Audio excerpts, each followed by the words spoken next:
Hello दोस्तों, स्वागत है आप सभी का हमारे YouTube channel the next teachers पर। आज की वीडियो बड़ी खास होने वाली है, मतलब इम्पोर्टेंट है आप सभी के लिए जो हरियाणा जेबीटी मेवात कैडर के वेटिंग लिस्ट के लिए एनालिसिस मांग रहे थे। जो कट ऑफ की क्या वीडियो कितनी और गिरेगी, 500 पोस्ट कैसे खाली रहेगी, सारी मैं इस वीडियो में आराम से बताऊंगा। वीडियो थोड़ी सी बड़ी होगी, मैंने काफ़ी ज़्यादा स्लाइड इसमें तैयार करी है, कैसे कैसे बता रहा हूँ कि कितने लोग रिजाइन दे रहे हैं। आपने नहीं सुना होगा शायद अब तक, क्योंकि मैंने थोड़ी जानकारी है मेरी मेवात में, कुछ जो 2013 से वहाँ पे बच्चे भर्ती हैं, मतलब टीचर्स हैं, उनसे भी जानता हूँ, और कुछ डीओ में जो वहाँ पे जो ऑफिस है उसमें भी लगे हुए हैं डिपार्टमेंट में, उनको भी मैं जानता हूँ। तो उन्होंने कुछ प्रूफ भी भेजा जो मैं आपको इस वीडियो में दिखाने वाला हूँ कि कुछ बच्चे जो है रिजाइन कर रहे हैं उस पोस्ट पे, क्योंकि जो दूर के हैं वो रोज अप डाउन नहीं कर सकते। उन्होंने पहले अपने जोशो खोशो में डीवी करवा लिया, पर आप लोग अब उसको कैसे कर सकते हो। अराउंड 500 पोस्ट आपको खाली दिखेंगी। मैं वो नहीं कह रहा, मैं इनमें से ही कह रहा हूँ जो 1456 पोस्ट हैं, इनमें से ही आपको 500 पोस्ट अराउंड अभी खाली हो जाएंगी कुछ समय में ही। और लगभग 200-300 पोस्ट तो अभी भी खाली हैं जिन पे डीवी करवा लिया है पर अभी तक ज्वाइन नहीं करें। मैं सारी वीडियो में आपको डिटेल से बताऊंगा।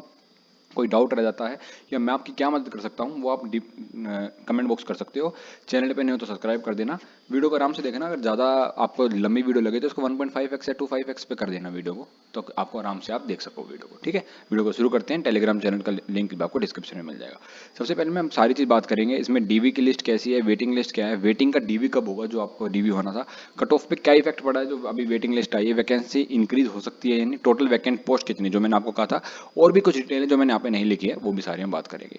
सबसे पहले जो फर्स्ट इसका रिजल्ट आया था 1454 पोस्ट का आया था, जिसमें से इतने जनों ने डीवी करा लिया था और टोटल 277 जनों का डीवी नहीं हुआ था। इसमें से भी कुछ और जो है जो इनको एक्स्ट्रा टाइम दिया था, तो लगभग 30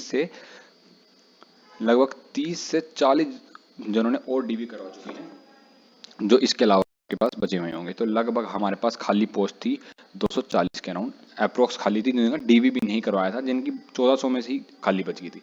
पर फिर होता क्या है और कितने यहाँ कट ऑफ क्या, मैं ये एनालिसिस भी है, ये भी आपको मैं साथ साथ दिखाऊंगा कि आपको कट ऑफ भी कितनी अभी कट ऑफ जो गई है ना वो यूआर की 75 पे, और हालांकि किसी की भी कट ऑफ कम नहीं गई है सिवाय एक दो पोस्ट की। मैं बताता हूँ अभी जो वेटिंग लिस्ट आई है, देखो फाइनल रिजल्ट आपका 24 जुलाई को आया था और 9 अगस्त लगभग आपका 6 9 15 मात्र 15 दिन में आपकी वेटिंग लिस्ट आ गई है। तो ये एक अच्छी बात तो है कि 15 दिन में लगभग कितने जनों का 192 कैंडिडेट्स हैं उस वेटिंग लिस्ट में। ये एनालिसिस मैं आपको कंप्लीट बता रहा हूँ और बच्चों का इसमें सिलेक्शन हो गया। पर बट ये और हो सकते थे, ये आराम से 300 बच्चों को बुला सकते थे, पर इन्होंने क्यों नहीं बुलाया ये भी मैंने अभी पूछा है, उसका कोई अच्छे से आंसर आया नहीं है मेरे पास। जैसे ही आएगा मैं उसके लिए भी वीडियो को बना दूंगा। इससे चैनल से जुड़े रहना, ना सब्सक्राइब कर देना, नीचे डिस्क्रिप्शन बॉक्स में लिंक होगा टेलीग्राम का, वो भी जुड़ जाना। तो सबसे पहले हम बात करते हैं जो टोटल कैंडिडेट्स वेटिंग में बुलाए गए हैं वो है 192। किसी कैटेगरी कट ऑफ इंक्रीज नहीं हुई है, वो तो ऑब्वियस सी बात है, इंक्रीज तो हो ही नहीं सकती थी। 12 कैटेगरी है जिनकी कट ऑफ थोड़ी कम हुई है, ये सब कैटेगरी नहीं है, और 4 कैटेगरी की कट ऑफ सेम रही है, वो बताऊंगा। ये एक नई कैटेगरी है जो ये पहली बार आई है इस वेटिंग लिस्ट में। ठीक है, तो क्या क्या डिफरेंस है देखो। जनरल की कट ऑफ 525 मेन जो रिजल्ट आया था उसमें सिलेक्टेड थे, 55 को वेटिंग, यानी कि लगभग 10% जनों को इन्होंने वेटिंग में बुलाया है। पहले मेन कट ऑफ इतनी थी, वेटिंग की कट ऑफ इतनी है, कोई चेंज नहीं देखने को मिला।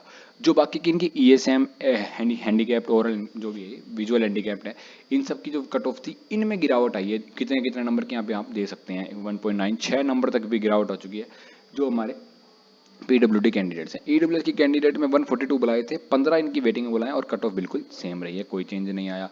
बीसीए की कट ऑफ में आपको चेंज देखने को मिला है, ये इंपॉर्टेंट है, 0.95 लगभग, मतलब कि एक क्वेश्चन आपको यहाँ पे डिक्रीज देखने को मिल चुका है। मैं यहाँ पे सॉरी, हाँ तो अब ठीक है। बीसीए की कट ऑफ जो थी वो आपकी थी 226, आपको बुलाए थे मेन सिलेक्टेड कैंडिडेट्स में, 23 को इसमें बुलाया है, ये तो हो ही गया था। ठीक है, बीसीए आपको बता दिया मैंने। अब बीसीबी में भी आपको इतने कैंडिडेट्स को उस टाइम बुलाया था, 15 वेटिंग में बुलाया और कोई कट ऑफ में चेंजेस नहीं मिला है।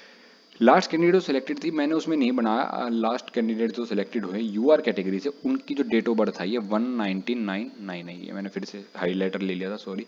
ठीक है, तो आपको ईएसएम कैटेगरी में दोबारा से कट ऑफ गिरी है 2.5 नंबर की, ओएच कैटेगरी में गिरी है 3 नंबर की, वीएच कैटेगरी में गिरी है 7.5 नंबर तक की कट ऑफ गिर गई है। एससी कैटेगरी में फिर से कोई कट ऑफ नहीं गिरी है, 28 कैंडिडेट एससी कैटेगरी से बुलाए गए हैं। इनकी ये नई है, फर्स्ट टाइम वेटिंग में आई है। तो ये जो SC/HS जो कैटेगरी है उसमें 13 नंबर तक कट ऑफ गिर गई है, सिर्फ 2 बच्चे और बुलाने पर ही। ठीक है, वीएच कैंडिडेट में 9 नंबर गिरे हैं। तो ये सारी मैंने आपको बताया एनालिसिस, आपको अभी वीडियो खत्म नहीं हुई है, सुनो। तो ये सारी चीज़ जो थी, एक मिनट बैक नहीं हो रहा है, हाँ ठीक है, यही दिखाना था, रुको। अब मैं आपको चीज़ बताने जा रहा हूँ, वो एक बार ध्यान से सुन लेना। यूआर के कितने बंदे, 55 बंदे आए, एससी के 28 आए, बीसीए के 23, ईडब्ल्यूएस के 15, बीसीबी के 15 और यूआर जो ईएसएम वगैरह वगैरह कैंडिडेट्स हैं इनको भी अलग से अगर हम काउंट करें तो ये भी 7 और 4 है। टोटल 192 कैंडिडेट्स को और मौका मिला। जिन जिन को मौका मिला कांग्रेट्स, आप लोगों ने अपना डीवी करवा लिया, करवाया नहीं है, मैं बताऊंगा कब आपका डीवी होगा।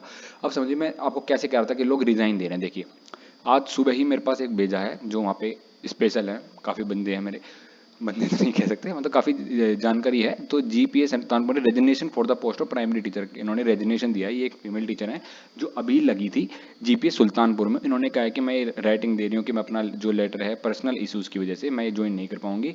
29 जुलाई को इन्होंने ज्वाइन कर लिया था ये, पर एक्सेप्ट कर दो और इनके ओरिजिनल डॉक्यूमेंट वापस कर दिए जाए। इन्होंने ऐसे करा है। क्यों हो रहा है ये? वही क्योंकि ये थी रेवाड़ी से और इनके साथ इन्होंने खुद बताया, मेरी इन टीचर से बात हुई और जिन्होंने फोटो भेजी उनसे भी, कि मैंने इनका नाम और रोल नंबर हाइड कर दिया है ड्यू टू प्राइवेसी रीजन, कि इन्होंने इनके साथ 35 से 40 टीचर्स हैं जो अभी न्यू ट्रेन हुए, मतलब न्यू ज्वाइन हुए हैं, वो रिजाइन कर रहे हैं। मिलकर सबने एक ही लेटर दिया अपने अपने स्कूल्स में। ये तो मैंने एक जगह से बात करी है, अभी ऐसा और भी आएंगे। देखो 35 से 40 तो यहीं है, पोस्ट खाली हो रही है। कैटेगरी वाइज मैंने इनसे नहीं पूछा इतना तो। और ये क्यों हो रहा है? क्योंकि भैया ये नोटिस आ रहा था कल से सबके फ़ोन पर, जो पहले लगे हुए थे और जो नए लगे हैं। अब इनकी जो रोज़ की अटेंडेंस है ना वो MIS पोर्टल पर जाएगी, वो भी फेशियल रिकग्निशन से। कैसे जा रही है? फेशियल मशीन से। अब तक साइन करवाया करते, अब रोज की अपडेट होगी। जो नए लगे हैं ना, देखें यहाँ पे लिखिए, जो नए पीआरटी भी हैं उनकी भी फेशियल अटेंडेंस पर रजिस्टर करवाना सुनिश्चित करें। जो अब नए लगे हैं उनको भी फेशियल अटेंडेंस देनी पड़ेगी। जो दूर के हैं वो कैसे आए, और टाइम पे नहीं आएंगे तो उनका हाफ डे लग जाता है। ये डीओ है, इन वहाँ से इन्होंने नूह से इन्होंने ये नोटिस निकाला है कि प्रतिदिन आपको MIS पोर्टल पर अध्यापक और विद्यार्थी यानी कि स्टूडेंट और टीचर दोनों की हाजिरी अवश्य लगाना आवश्यक हो गया है। तो ये इस कारण है कि काफ़ी जने रिजाइन कर रहे हैं, कुछ जनों को वहाँ पे वातावरण समझ में नहीं आ रहा है। मेवात हर किसी को नहीं शूट करता। देखो कभी जब भी तो इसका कैटर अलग ROH से ना, तो मेवात को अलग करने की क्या जरूरत थी, क्योंकि वहाँ पे हर कोई नहीं रह पाता। खासकर फीमेल्स के लिए ये दिक्कत है, क्योंकि वो वहाँ पे रहेंगी तो है नहीं, वो डेली अप डाउन कैसे करेंगे? अब डेली अप डाउन 2 घंटे वाला तो फिर भी चलो एक बारी के लिए कर लेगा, जो गुड़गांव से है, आसपास के क्षेत्र से हैं, वो अप डाउन कर लेंगे। पर जो दूर दूर के हैं उनको किसी न किसी हालत में इनको छोड़ना पड़ेगा, खासकर फीमेल्स को। जिनसे मैं बात करता हूँ जो 13 से लगे हुए हैं, वो मोस्टली 95% मेल टीचर्स हैं। और उनमें से भी वो ही हैं जो वहाँ पे जाके रह चुके हैं, मतलब वो मंडे टू फ्राइडे वहाँ रहते हैं, फ्राइडे नाइट्स को, कभी कभार सैटरडे को वो फिर अपने घर पे आते हैं वापसी। ऐसे ही फिर मंडे टू फ्राइडे चलता रहता है। ऐसा रूटीन वो कर रहे हैं, वो वहीं पे ही रहते हैं आसपास कोई रूम लेके वगैरह वगैरह। तो इस तरीके से, पर फीमेल टीचर वहाँ पे नहीं रह पाएंगे, क्योंकि जो सब ये सब आप समझते हो दूर दूर नहीं रह पाता। तो इस तरीके से जो फीमेल टीचर वहाँ पे रेजिग्नेशन दे रही हैं, और ये मैंने आपको एक फॉर्मल प्रूफ नहीं दिखाया, रियल प्रूफ दिखाया, ठीक है। अब क्या करना है, ये अटेंडेंस की सीट होगी, सारी चीज़ मैंने बता रहा हूँ आपको, बहुत आराम से बता रहा हूँ सारी चीज़ों को। अब मैं टोटल पोस्ट, वैकेंट पोस्ट कैसे कह रहा हूँ, देखो 85 जनों का तो अभी डीवी ही नहीं हुआ। अब वेटिंग के बाद भी नहीं आया है कि इन जनों इतने लगभग है, ये सारी अप्रोक्सीमेट डाटा है, थोड़ा सा ऊपर नीचे हो सकता है। और 295 ऐसे कैंडिडेट्स हैं जिनको अभी कोई स्कूल अलॉट नहीं किया, उन्होंने एक्सटेंशन मांग लिया है, या फिर उन्होंने कहा कि हमारे पास दूसरी जॉब है, हम यहाँ पे नहीं ज्वाइन करेंगे वगैरह वगैरह। और मैं 100 से 150 तो आराम से मान रहा हूँ कि भैया जिनसे बात हुई उन्होंने अपना आप ही कहा था कि 30 35 40 जने हैं उनके पास। मैं 30 ही मान लेता हूँ, 30 जने हैं उनके पास, उनके साथ एक दिन में रिजाइन करने हैं। अब जिनसे लेटेस्ट स्कूल में बात करी थी ना, उस स्कूल में 5 फीमेल टीचर्स आई थी, उनमें से सिर्फ अब 2 रह चुकी हैं, 3 रिजाइन करके जा चुकी हैं। तो ये वाली बात समझिए आप। तो लगभग ना आपको पास आराम से 450 से 500 इसी में से, मैं और तो नहीं कह रहा, अभी कई जगह बात चल रही थी कि भाई 1000 और वैकेंसी को बढ़ा दीजिए। ऐसी वैकेंसी बढ़ना बहुत मुश्किल है, ना ही चेयरमैन सर के हाथ में है। और ये वैकेंसी ना पीछे से सैंक्शन होती है एजुकेशन डिपार्टमेंट को, चेयरमैन सर के हाथ में नहीं है 1000 वैकेंसी बनाना। पर हाँ, जो 1456 पोस्ट है ना, इसको कंप्लीट फिल करना इनके हाथ में है, चेयरमैन सर के, जो हिम्मत सर है हमारे, उनके हाथ में कंप्लीट है। तो इसमें से ही आपकी 500 पोस्ट खाली रह जाएंगी, अभी कुछ समय रुकना। और ये कब तक खाली होंगे? ऐसे हर कोई एक दिन में तो अपना मन बनाता नहीं है, लगभग उसको टाइम लगता है। आप 1 से 2 महीने का समय देखना, मेवात में दोबारा से खाली हो जाएगा। अब जैसे जैसे आपको पता है DSSB का रिजल्ट आ जाएगा, ठीक है, KVS का रिजल्ट आएगा, NVS का भी आएगा। NVS में खैर वैसे कोई फ़ायदा नहीं है, EMRS में भी कोई फ़ायदा नहीं, क्योंकि यहाँ पे सारे PRT प्राइमरी टीचर। KVS और DSSB में आएगा ना, तो कम से कम 200 बच्चे तो ऐसे होंगे ना जो KVS और DSSB में सेलेक्ट हो जाएंगे। वो छोड़ के जो इनमें सेलेक्ट हो गया वो तो 100% छोड़ देगा। अभी मैंने सुना था कुछ बच्चे जो हैं यहाँ पे KVS को छोड़ के भी ज्वाइन कर रहे हैं। वो इसलिए ज्वाइन कर रहे थे कि भाई उनका होम पोस्टिंग हरियाणा है, पर उनको पता चलेगा कि वैसे कि हरियाणा हो पर मेवात इज़ टोटली डिफरेंट, वहाँ पे रहा नहीं जा सकता इतनी आसानी से, सबके बस की बात नहीं है। तो इस तरीके, अब एक कैसे कह रहा हूँ कि भैया अब सुनिए, वेटिंग और एडिशनल लिस्ट कैसे आएगी। जिनका नया अब वेटिंग लिस्ट आई उनका 1 हफ्ते में DV हो जाएगा। ये एक न्यूज़ जिसने मुझे बताई भाई उसने तो यही कही है कि भैया 1 हफ्ते में आपका डीवी हो जाएगा और ज्वाइन आपको अगले 10 दिन में बुला लिया जाएगा। विद इन इस फ्राइडे तक आपको ज्वाइनिंग लेटर वगैरह प्रोवाइड कर दिए जाएंगे, ऐसा कुछ बताया गया है। अब है कि इसके बाद क्या नई वेटिंग लिस्ट आएगी, कट ऑफ क्या और नीचे गिरेगी, वो सारा डिपेंड करता है आपके प्रेशर के ऊपर। क्यों मैंने आपको बताया भाई 500 सीट आपकी खाली रह जाएंगी अभी भी 1400 में से लगभग, क्योंकि जो 2013 में सिलेक्ट हुए थे मैं बता रहा हूँ उसमें भी लगभग ना 1300-1400 वैकेंसी आई थी। तो उसमें से जो फर्स्ट डीवी हुआ था सिर्फ 800 जनों के आसपास का डीवी हुआ था, 800 जनों की। उसमें काफ़ी खास रिलेटिव मेरे लगे हुए हैं, मैं इसलिए बता रहा हूँ। उनका भी वेटिंग में आया था नाम, और वेटिंग बार बार बुलाई जा रही थी वेटिंग। उनके तो लास्ट में ये भी कह देता कि अगर आपको नहीं ज्वाइन करना है तो हम आपका जो लेटर वगैरह है वो हम पंचकुला भेज रहे हैं, फिर आपको ज्वाइन करने के लिए पंचकुला से लेके आना पड़ेगा। इसलिए काफ़ी लोगों ने फिर लास्ट में जाके ज्वाइन करा। तो ये 500 सीट भरी जाएंगी पूरी बार बार। बस जो ये डीवी करवा के छोड़ रहे हैं उनको थोड़ा सा दिक्कत है कि उनके लिए आपको स्पेशल वो करना पड़ेगा कि भैया इन लोगों ने छोड़ दिया फिर भरिए। पर जिनका डीवी नहीं हुआ है, जिन्होंने ज्वाइन ही नहीं करा, एक बार भी ज्वाइन नहीं करा, उनको तो 100% आप ये दोबारा से वेटिंग निकाल लेंगे, कट ऑफ को और गिराएंगे और कंप्लीट आपको देंगे। तो आप 10-15 एसएससी ऑफिस क्या लिखा हुआ है, मतलब आप हर 10-15 दिन में एसएससी ऑफिस जाइए, प्रेशर बनाइए। आपसे जो मेरे से हो सकता है आप मुझे कमेंट बॉक्स करके बता सकते हैं, मैं आपको वीडियो बना सकता हूँ या और भी तरीके की जो हेल्प है वो मैं करने के लिए बिल्कुल रेडी हूँ। मुझे समझाना, मतलब समझाना क्या, मतलब मुझे बता देना कमेंट करके कि मैं क्या कर सकता हूँ और आप सबके लिए। और एक वीडियो बना दूंगा जिस दिन आप सभी लोग मिल के जा सकते हो। 10-15 दिन में कम से कम जाइए, और अगर नहीं हो रहा काम तो एक दिन अच्छी संख्या बन लीजिए, कम से कम 100-200 जने, तो एक दिन जाके एक बार पहुँच जाओ।